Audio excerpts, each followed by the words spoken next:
बिस्मिल्लाहिर्रहमानिर्रहीम। अस्सलाम वालेकुम डियर स्टूडेंट्स, मैं आपका टीचर ज़हीर अहमद कुरैशी। बच्चों, लास्ट लेक्चर में हमने ये देखा कि वायरलेस कम्युनिकेशन होती क्या है और कैसे परफॉर्म की जाती है। कौन कौन सी डिवाइसेस हमें मेनली रिक्वायर्ड होती हैं जब हमने वायरलेस कम्युनिकेशन परफॉर्म करनी होती है। उसमें हमने बेसिक जो डिवाइसेस थी, ट्रांसीवर और वायरलेस एक्सेस पॉइंट के हवाले से डिस्कस किया था। आज का लेक्चर हमारे पास मुश्तमिल है line of sight communication, short distance and long distance wireless communication के इंट्रोडक्शन के ऊपर। सबसे पहले हम डिस्कस करते हैं लाइन ऑफ साइट कम्युनिकेशन को। बच्चों, जब भी कम्युनिकेशन परफॉर्म होनी होती है तब दोनों डिवाइसेस के दरमियान कनेक्टिविटी का होना लाजमी होता है। अगर वो गाइडेड है तो थ्रू केबल या वायर्स कनेक्ट हो रही होती हैं, और अगर अनगाइडेड है तो उसमें टेक्नोलॉजी मैटर करती है कि वो किस टेक्नोलॉजी के जरिए से एक दूसरे के साथ कम्युनिकेट कर रही हैं। और उस टेक्नोलॉजी के अंदर भी उस टेक्नोलॉजी का मैकेनिज्म ज्यादा मैटर करता है कि वो डाटा को किस तरह से ट्रांसफर करेगा। बेटा, वायरलेस कम्युनिकेशन के अंदर रेडियो सिग्नल्स यूज हो रहे होते हैं, और radio signals basically electromagnetic waves होती हैं जो कि स्ट्रेट लाइन में ट्रेवल कर रही होती हैं और डाटा को ट्रांसफर कर रही होती हैं। तो line of sight communication refer करती है बेसिकली दो डिवाइसेस की कम्युनिकेशन को, ऐसे कि वो डायरेक्टली एक दूसरे की with in the site communicate कर रहे हो। ये ना हो कि बीच में कोई ऑब्स्टिकल्स आ रहे हो या कोई और हर्डल्स आ रहे हो जिनकी बेस के ऊपर कम्युनिकेशन पेनिट्रेट कर जाती है, वो जो सिग्नल्स होते हैं डिस्टर्ब हो जाते हैं और प्रॉपरली कम्युनिकेशन परफॉर्म नहीं की जा रही होती। ठीक है, जब भी दो डिवाइसेस से कम्युनिकेट करना है तो उन्हें लाइन ऑफ साइट के अंदर मौजूद होना लाजमी होता है। इसकी बेस्ट एग्जांपल, जब आप टीवी रिमोट से टीवी के चैनल्स को ट्यून कर रहे होते हैं और दरमियान में कोई अगर पर्सन आके खड़ा हो जाए तब वो चैनल चेंज नहीं होते। क्यों? क्योंकि टीवी रिमोट इंफ्रारेड टेक्नोलॉजी को यूज कर रहा होता है to communicate with the TV, और अगर दोनों में जो ऑब्स्टिकल आ गया उसकी वजह से लाइन ऑफ साइट उसकी ब्रेक होगी, क्योंकि दोनों डिवाइसेस को आपस में एक दूसरे के सामने लाइन ऑफ साइट में होना लाजमी होता है। इसी तरह से अदर वायरलेस कम्युनिकेशन टेक्नोलॉजीज भी लाइन ऑफ साइट के अंदर ही डाटा को ट्रांसफर कर रही होती हैं। याद रखिएगा कि इलेक्ट्रोमैग्नेटिक वेव्स स्ट्रेट लाइन के अंदर ट्रेवल करती हैं। तो वही बात यहां पर, line of sight communication means that the communication performed in a straight line. ठीक है, तो लाइन ऑफ साइट से जब भी ये टर्म आएगी तो आपने ये चीज डिफाइन कर देनी है कि communication in a straight line. In this communication transmitter and receiver must be in a straight line. ठीक है, directly communicating with one and another. Receiver can be a device, receiver can be another computer, ठीक है, receiver can be a relay station. तो बेटा इस तरह से different devices इसमें हो सकती हैं, लेकिन वो स्ट्रेट लाइन में होनी चाहिए, दरमियान में कोई ऑब्स्टिकल्स नहीं होने चाहिए। It is used in high frequency communication systems where signals can not pass through obstacles. अब लाइन ऑफ साइट कम्युनिकेशन जो है वो हाई फ्रीक्वेंसी कम्युनिकेशन सिस्टम्स में यूज की जाती है। और क्यों यूज की जाती है? Because signals can not pass through obstacles.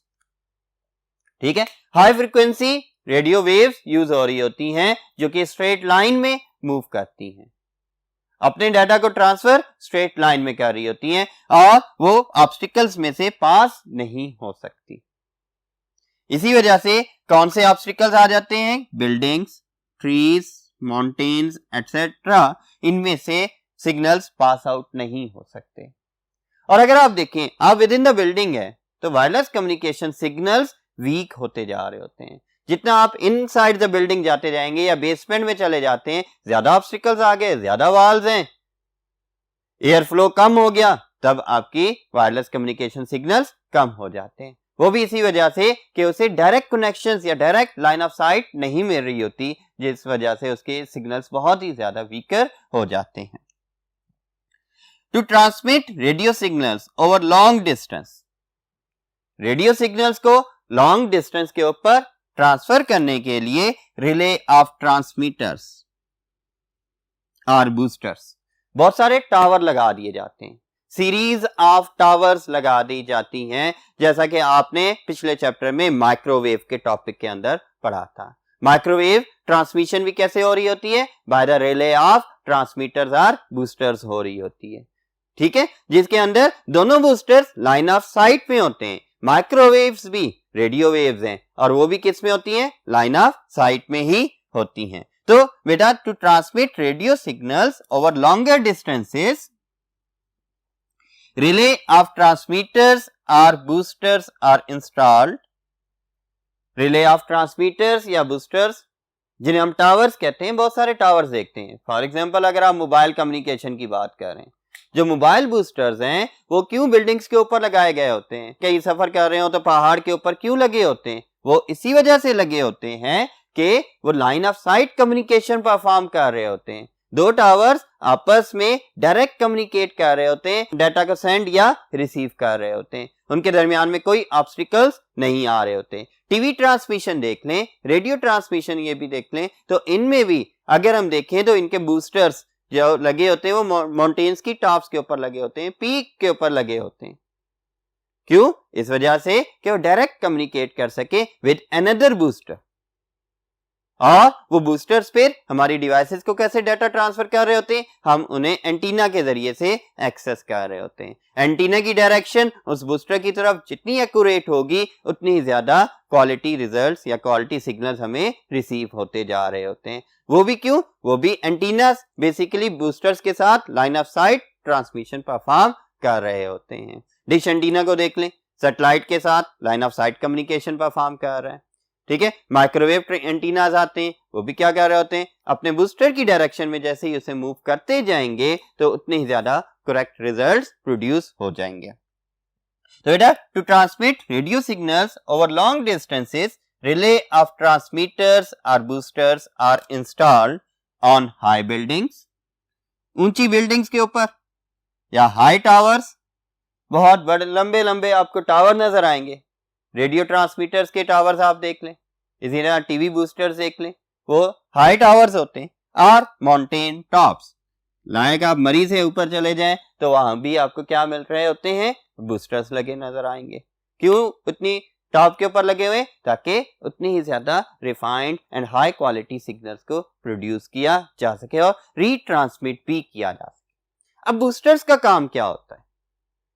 Boosters basically ट्रांसीवर्स होते हैं जो कि लो फ्रीक्वेंसी सिग्नल्स को रिसीव करते हैं, उन्हें बूस्टअप करते हैं। बूस्टअप मींस उन्हें एम्पलीफाई करते हैं, उनकी फ्रीक्वेंसी को इनहांस करते हैं और ज्यादा आगे लॉन्गर डिस्टेंस के ऊपर रीट्रांसमिट भी कर रहे होते हैं। रिले स्टेशंस या वो बूस्टर्स जो हाई टावर्स या बिल्डिंग्स वगैरह पर लगे होते हैं, वो रिले होती है, मींस सेंड भी करना है और रिसीव भी करना है डाटा को, या सेंड करके आगे फॉरवर्ड भी कर देना है, ठीक है। तो ये चीजें आपके पास रिसीव करके डाटा को आगे फॉरवर्ड भी करते जाना है, ये रिले स्टेशंस का काम आ जाता है। Relay stations that are called boosters are used to amplify, boosters किसके लिए यूज हो रहे थे? To boost up the signals, to amplify the signals and retransmit from station to station, यानी कि one point to another point उन signals को retransmit भी कर रहे होते हैं। सो बेटा, लाइन ऑफ साइट कम्युनिकेशन के अंदर किस तरह से डाटा ट्रांसफर हो रहा होता है? इन अ स्ट्रेट लाइन।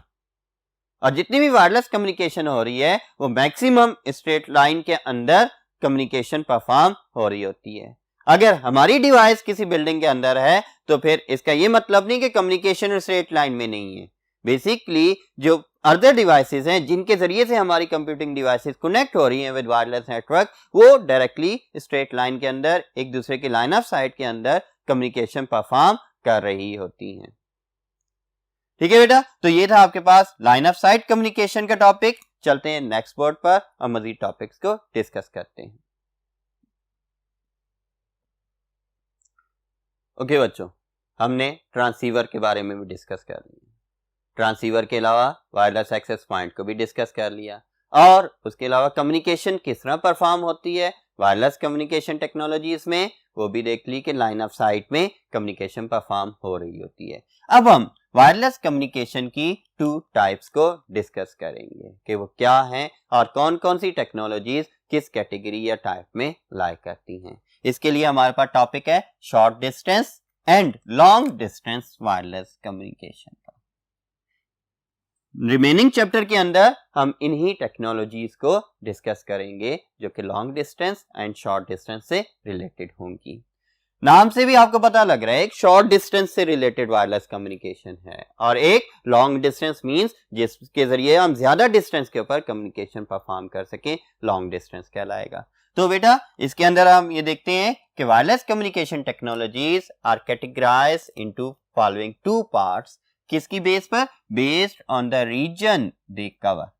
जितना एरिया, जितने रीजन वो कवर कर रहे हैं उसकी बेस के ऊपर इन्हें 2 पार्ट्स या 2 कैटेगरीज में कैटेगराइज किया गया है। कौन कौन सी? 1 category is short distance wireless communication, जिसमें बड़े शॉर्ट डिस्टेंस को कवर किया जा रहा होता है इन टेक्नोलॉजीज के जरिए। फिर उसके बाद दूसरा जो आ जाता है long distance wireless communication. Long distance means इतना डिस्टेंस जहां केबल के जरिए से इजीली कनेक्शन एस्टैब्लिश करना मुमकिन ना हो, या केबल कॉस्टली पड़ रही हो, या फिर हमें डिफरेंट प्रॉब्लम्स का सामना करना पड़ता हो जब केबल के थ्रू हम कम्युनिकेशन परफॉर्म कर रहे हो, तो वो लॉन्गर डिस्टेंसेस आ जाते हैं। ठीक है, उसके लिए भी हमारे पास वायरलेस कम्युनिकेशन पॉसिबल होती है। तो इन्हें देखते हैं कि ये किस तरह से पॉसिबल है और ये कितना एरिया कवर कर रहे हैं। तो short distance wireless communication basically it covers a very short distance of few meters 3 to 4 meters से लेकर to a distance of up to 50 kilometre. याद रखिएगा ये up to 50 किलोमीटर तक के डिस्टेंस को कवर कर रही होती है। घर में जो वाईफाई कनेक्शन है वो भी क्या है? शॉर्ट डिस्टेंस में आ रहा है। ब्लूटूथ मोबाइल में हम यूज कर रहे होते हैं, शॉर्ट डिस्टेंस है। अगर एक रूम से दूसरे रूम या तीसरे रूम में चले जाएं तो ब्लूटूथ कनेक्शंस नहीं आ रहे होते, शॉर्ट डिस्टेंस हुआ ना।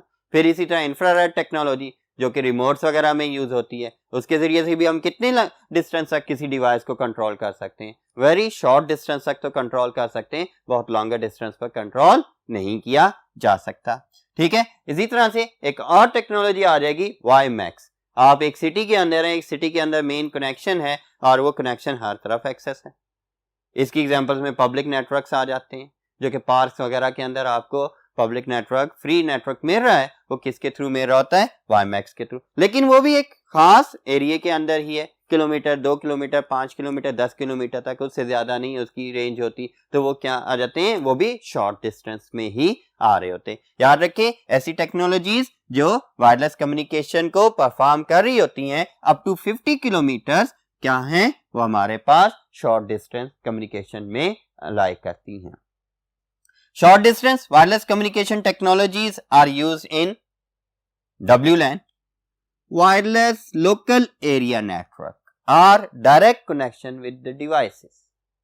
या तो डिवाइसेस के साथ डायरेक्ट कनेक्शन एस्टैब्लिश करने के लिए यूज हो रही होती हैं, या फिर ये wireless local area network establish करने के लिए यूज हो रही होती हैं।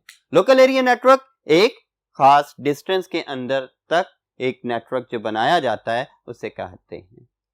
ठीक है, जो एक बिल्डिंग के अंदर, एक ऑफिस के अंदर, एक रूम के अंदर जो डिफरेंट कंप्यूटर्स को आपस में कनेक्ट करके एक नेटवर्क बनाया जाता है उसे लोकल एरिया नेटवर्क कहते हैं। इसकी डेफिनेशन में आप पढ़ते हैं कि it can be up to 1 kilometre area. ठीक है, तो ऐसा जो नेटवर्क है जो लोकली डिफाइंड होता है, जिसे आसानी से मैनेज किया जा सकता है, मेंटेन किया जा सकता है, एस्टैब्लिश किया जा सकता है, उसके अंदर हमारे पास short distance wireless communication use की जा सकती है। ठीक है, और WLAN मींस ये wireless local area network means through wireless technologies. So कौन कौन सी टेक्नोलॉजीज हैं जिनके जरिए से हम शॉर्ट डिस्टेंस वायरलेस कम्युनिकेशन को पॉसिबल बनाते हैं? वो किसमें? WLAN और डायरेक्ट कनेक्शंस में। उनमें इंफ्रारेड आ जाती है, ब्लूटूथ है, वाईफाई है एंड वाईमैक्स है। इंफ्रारेड रिमोट्स वगैरह में जो यूज हो रही, वाईफाई कनेक्शन जो हम घरों में इंटरनेट कनेक्शन यूज कर रहे होते हैं या ऑफिस में इंटरनेट कनेक्शन है वो वाईफाई में आ रहे होते हैं। फिर ब्लूटूथ मोबाइल्स में यूज करते हुए हम डायरेक्ट कनेक्शन एस्टैब्लिश करते हैं डिवाइसेस के साथ और 1-to-1 कम्युनिकेशन परफॉर्म कर रहे होते हैं। इसी तरह वाईमैक्स है, वाईमैक्स के बारे में अभी आपको बताया कि पब्लिक पार्क्स वगैरह में जो इंटरनेट कनेक्शन दिया जाता है या यूनिवर्सिटीज़ में या बड़े इंस्टीट्यूशंस के अंदर जो एक इंटरनेट कनेक्शन होता है वो वाईमैक्स के ज़रिए पॉसिबल बनाया जाता है।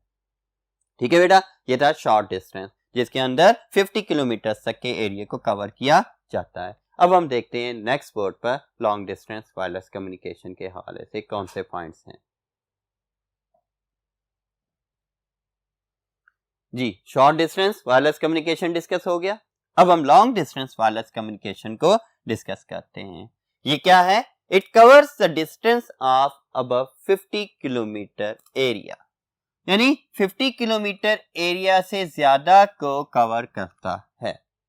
Short distance up to 50 kilometre, और 50 किलोमीटर से ज्यादा एरिया में अगर हमने अपना नेटवर्क एस्टेब्लिश करना है या फिर किसी नेटवर्क का हिस्सा बनना है, एक ऐसा नेटवर्क जो डिफरेंट कंट्रीज को आपस में कनेक्ट कर रहा हो, डिफरेंट रीजन्स को आपस में कनेक्ट कर रहा हो, तो उसके लिए हमारे पास कौन सा long distance wireless communication system use हो रहा होता है। ठीक है, it provide services that are not possible या difficult to perform with the use of cables. Guided media के बारे में आपने पढ़ा था कि guided media different ranges provide करता है to communicate the data over the network, जिसमें ट्विस्टेड पेयर्स हैं, टेलीफोन केबल्स हैं, कोएक्सियल है, फाइबर ऑप्टिक्स है। ऑल्दो वो लॉन्गर डिस्टेंस पर डाटा ट्रांसमिट कर सकती हैं, लेकिन जितनी ज्यादा लेंथ होगी केबल की उतनी ही डाटा ट्रांसमिशन स्पीड स्लो होती जाएगी, उतनी ज्यादा एरर्स आ सकते हैं, कहीं से डैमेज हो जाए वायर, उसको डिटेक्ट करना मुश्किल हो जाता है, और उसकी इंस्टॉलेशन, उसकी मेंटेनेंस, ये सारा कुछ डिफिकल्ट हो जाता है। इस वजह से हमें जो वायरलेस कम्युनिकेशन मेथड्स हैं वो इजी वे प्रोवाइड कर रहे होते हैं कि हम आसानी से लॉन्गर डिस्टेंस के लिए एक नेटवर्क एस्टैब्लिश कर सकते हैं और उसके ऊपर उसकी मेंटेनेंस भी आसानी से परफॉर्म कर सकते हैं, और उसकी कॉस्ट भी नहीं होती और उसके सिग्नल्स भी वीक नहीं होते। क्यों? क्योंकि हम उनके अंदर एम्पलीफायर्स या बूस्टर्स लगा लेते हैं और उन बूस्टर्स के जरिए से लॉन्गर डिस्टेंस और even any part of the world के अंदर हम कम्युनिकेशन परफॉर्म कर सकते हैं। ठीक है, तो following are the long distance wireless communication systems. अब लॉन्ग डिस्टेंस वायरलेस कम्युनिकेशन कैसे परफॉर्म हो रही है? ये दो सिस्टम्स हैं, इनके जरिए से long distance wireless communication perform होती है। लॉन्ग डिस्टेंस वायरलेस कम्युनिकेशन के अंदर जो मेन बूस्टर है वो सैटेलाइट्स यूज हो रही होती हैं। किसी भी रीजन से सिग्नल्स को सेंड किया जाता है सैटेलाइट्स पर, और सैटेलाइट्स उन्हें बूस्टअप करके किसी भी दूसरे रीजन को ट्रांसफर कर देती हैं। तो इनमें जो लॉन्ग डिस्टेंस वायरलेस कम्युनिकेशन में यूज होने वाले सिस्टम्स हैं वो सेलुलर कम्युनिकेशन सिस्टम आ जाता है, ये भी सैटेलाइट्स को यूज कर रहा होता है to communicate with other devices. इसी तरह जीपीएस या ग्लोबल पोजीशनिंग सिस्टम भी आ जाता है, जिसके जरिए से हम हर तरह की ट्रेसिंग कर सकते हैं, मैप्स वगैरह के ऊपर लोकेशन आइडेंटिफाई कर सकते हैं, डिफरेंट ऑब्जेक्ट्स को आइडेंटिफाई किया जा सकता है। तो बेटा ये थे आपके पास short distance and long distance wireless communication, और उसके साथ साथ लाइन ऑफ साइट कम्युनिकेशन क्या होती है वो भी हमने डिस्कस किया। ठीक है बेटे, तो इसके जरिए से हम ये डिफाइन कर सकते हैं कि कौन सी टेक्नोलॉजीज किस कम्युनिकेशन सिस्टम में लाइक कर रही होती हैं और कैसे कम्युनिकेशन परफॉर्म कर सकती हैं। नेक्स्ट लेक्चर्स के अंदर हम इन टेक्नोलॉजीज को वन बाय वन डिस्कस करेंगे। इजाजत चाहता हूं, अपना ख्याल रखिएगा। अल्लाह हाफिज।